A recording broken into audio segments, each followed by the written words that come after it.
That sums up religion for me. There's these two old, kind of, Stone Age people, and they've got these two pile of stones here, like, and he's saying to his mate, doesn't Throng look silly? He must know that our pile of rocks is the real God, And that's the way that we've gone. We have been focused away from the fact that we are multidimensional infinity, not only part of the great I, we are the great I, into thinking that we have to look up to some deity that's been created, and there's always a middleman in between us and the deity. Have you noticed that? What I call the religious Mr. 15%.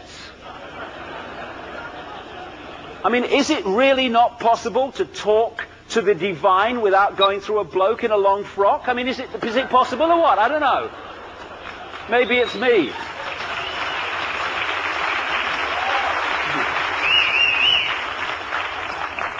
And here's something else I find interesting, because I'm a strange man. You look at the origin of all the major prison religions, and where do they come from? The same area of the world. Judaism, Christianity, Islam come from there, of course, but so does Hinduism, which was taken into the Indus Valley, the stories that later became the Vedas, the religious books, etc., by, according to conventional history, a white race from the Caucasus Mountains that went in there. And, as I said earlier, one of the focuses in the ancient world, the focus probably, of these particular bloodlines I'm talking about, was Babylon. And out of Babylon, funnily enough, just a coincidence, has come the blueprint for control by religion. In Babylon, they had, this is a Freemasonic symbol, but it symbolizes a lot of the Babylonian stuff. This manifested this image of the eagle looking both ways here as the Roman god Janus, of the face looking both ways. And one of the major mind control projects on the planet is the Janus Project, based at NATO headquarters in Brussels, Belgium. But in ancient Babylon, they had three deities in their trinity. That comes up again and again. One was Nimrod, the father, and then there was Tammuz or Ninus, the son, and they said that the Father and Son were one, and only through them could you get to heaven. And the female aspect of the Trinity was Queen Semiramis, who they symbolized as a dove. They symbolized Nimrod as a fish.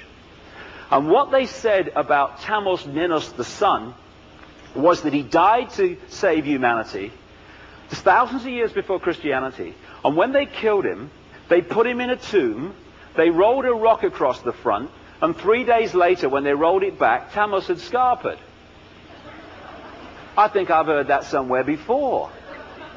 And what you get is this recurring theme and these recurring stories, which, as the passage of time goes, just get put in a different context, a different time frame, with different names. And we're supposed to take them all bloody literally. I mean, like, we take this guy literally.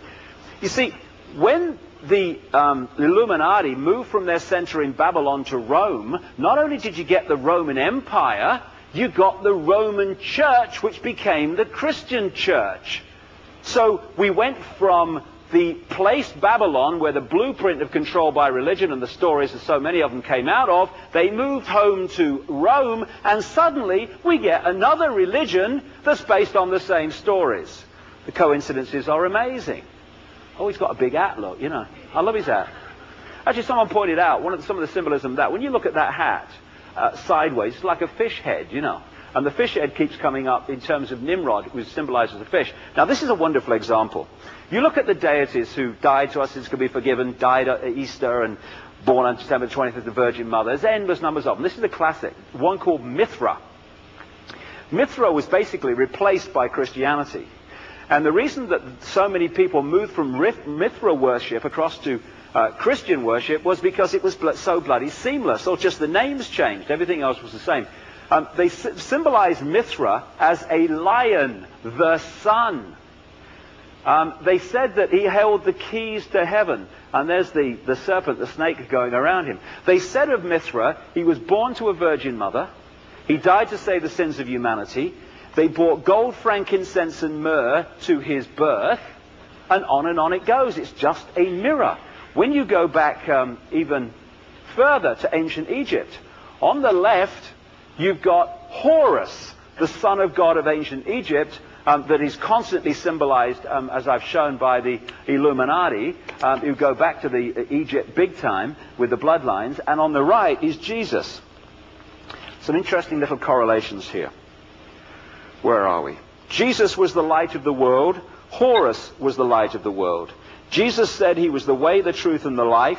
Horus said he was the truth, the life. Jesus was born in Bethlehem, the house of bread. Horus was born in Anu, the place of bread. Jesus was the good shepherd. Horus was the good shepherd. 7 fishers board a boat with Jesus. 7 people board a boat with Horus. Jesus was the lamb. Horus was the lamb. Jesus is identified with a cross. Horus is identified with a cross. Jesus was baptized at 30. Horus was baptized at 30. Jesus was the child of a Virgin Mary. Horus was the child of a Virgin Isis. The birth of Jesus was marked by a star. The birth of Horus was marked by a star. Jesus was the child teacher in the temple. Horus was the child teacher in the temple. Jesus had 12 disciples. Horus had 12 followers. Jesus was the morning star. Horus was the morning star. Jesus was the Christ. Horus was the Christ. Jesus was tempted on a mountain by Satan. Horus was tempted on a mountain by Set. Did they have plagiarism laws in those days? I don't know.